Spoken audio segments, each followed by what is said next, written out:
Good day, sir. I'm John Luis Cuswan. I'm 18 years old and I'm from Barangay Tinabdan, Palampon, Leyte and Vicente 1, Charlie.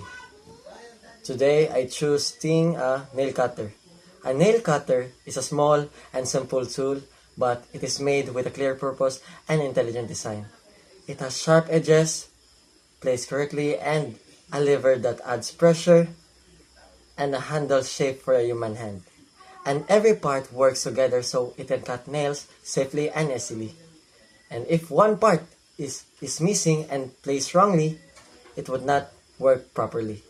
And if you found a nail cutter, you would never think that it created itself. You would know that someone designed and made it for purpose. In the same way, when we look at our human body, we see something far more advanced. Our nails grow naturally, our finger moves with precision, and our hands are perfectly made to use tools like a nail cutter. And if a simple tool needs a maker, then something as complex as the human body and the world around us can also suggest a greater designer.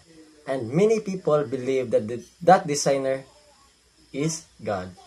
Thank you, sir.